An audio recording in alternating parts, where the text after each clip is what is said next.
Berlin Brandenburg Airport, Germany. Germany built cars that dominate the Autobahn and trains that run on time to the second. Then they tried to build an airport for their capital city and somehow forgot how buildings work. Berlin Brandenburg had 4,000 doors installed that swung the wrong direction. In a fire evacuation, passengers would be pushing doors that needed to be pulled while smoke filled the terminal. Nobody noticed until the final safety inspection after construction was supposedly finished. The fire safety system was designed to extract smoke from the building. Instead, it would have sucked smoke into the terminals and suffocated everyone inside. Engineers discovered this problem, fixed it, then found 96 more problems with the same system. They installed 97 kilometers of cable incorrectly, not slightly wrong, completely wrong. Workers had to rip out walls and start over. Twice. The ceiling was 3 centimeters too low for the ventilation shafts they'd already installed. 3 centimeters destroyed years of work. The original budget was 2 billion euros. The final cost hit 7 billion.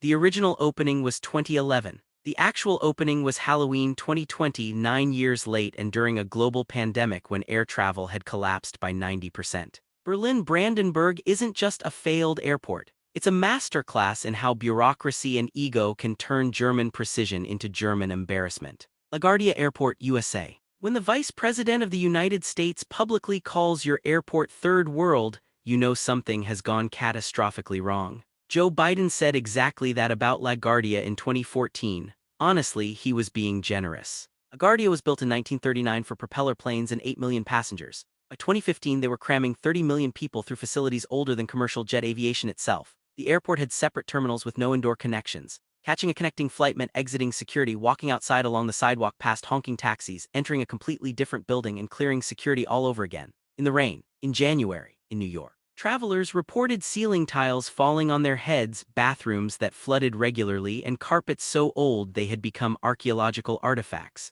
The gates were so cramped that during delays, passengers sat on floors because there literally weren't enough seats. Rats were spotted in terminals. Escalators broke and stayed broken for months. The roof leaked so badly during rainstorms that staff placed buckets throughout the concourse to catch water dripping onto passengers. For decades, America's most powerful city welcomed visitors with an airport experience that felt like a bus station having a nervous breakdown. First world prices, third world conditions. Mattala Airport, Sri Lanka. Sri Lanka spent $209 million building an international airport in a location so remote and pointless that elephants now use the runway more than airplanes do. Mattala Rajapaksa International Airport was designed to handle 1 million passengers per year. In 2018, it averaged fewer than 10 passengers per day. Some days recorded 0 arrivals and 0 departures. The terminal sat completely empty while staff wandered around with nothing to do. The airport is so unused that the government rented out the terminal building to store rice.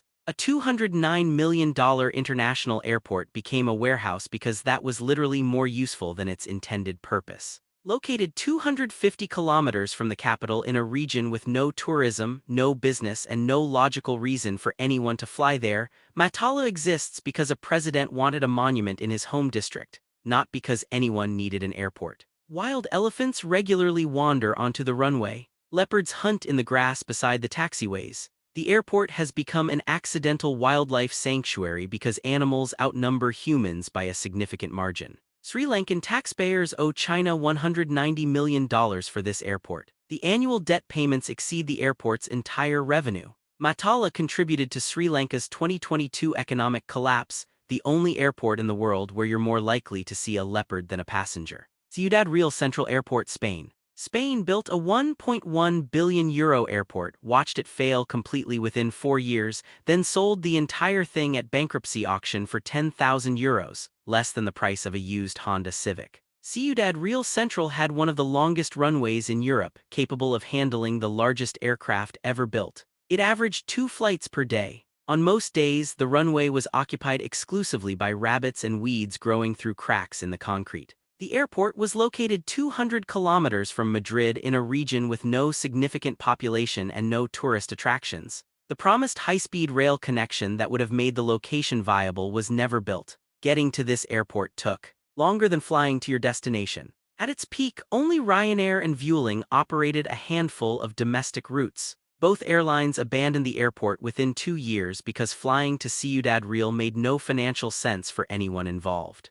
The terminal featured luxury lounges, modern retail spaces, and state-of-the-art equipment, all sitting completely empty while the Spanish economy collapsed and teachers lost their jobs due to budget cuts. When the airport finally went bankrupt, it sold for €10,000, a loss of 99.999%. Ciudad Real proves you can build it and they still won't come. St. Helena Airport, UK territory. Britain spent £285 million building an airport on a remote island, completed construction on schedule, then discovered that wind conditions make landing nearly impossible. For 2 years, the airport existed, but almost no commercial aircraft could actually use it. St. Helena Airport opened in 2016 to great fanfare. Engineers then realized that wind shear at the runway was so severe that standard commercial aircraft couldn't land safely. Test flights had to abort approaches when crosswinds nearly flipped planes sideways during final descent. The runway was built in a valley where wind accelerates between cliff faces, creating violent turbulence on approach.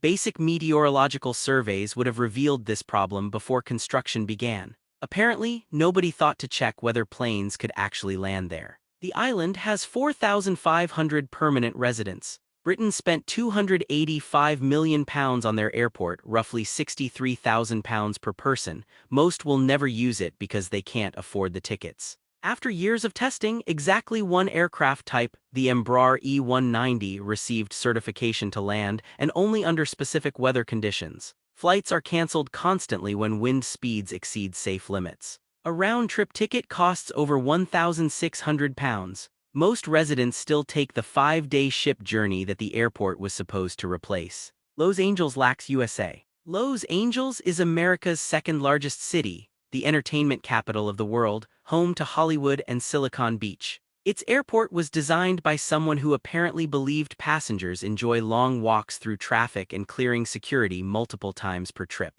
LAX has 9 separate terminals arranged in a horseshoe shape with no central connections. For decades, transferring between terminals meant leaving the secure area, walking outside along a crowded sidewalk next to honking cars and shuttle buses, entering a different building, and clearing security from scratch. A connection that takes 10 minutes at Singapore or Munich could take over an hour at LAX. The infamous Horseshoe Loop Road funnels all airport traffic through a single congested route. Travelers regularly report spending 30 to 45 minutes driving the final mile from the highway exit to their terminal. During holidays, that number doubles. Some passengers abandon their cars and walk. 88 million passengers use LAX annually, making it one of the busiest airports in America. The experience ranks near the bottom of any quality survey. Airlines recommend 3-hour minimum connection times, an admission that the airport fundamentally cannot move people efficiently. For over 60 years, there was no rail connection to the city. The richest region in California couldn't build a train to its main airport until 2024. LAX proves even Hollywood can't make traffic entertaining.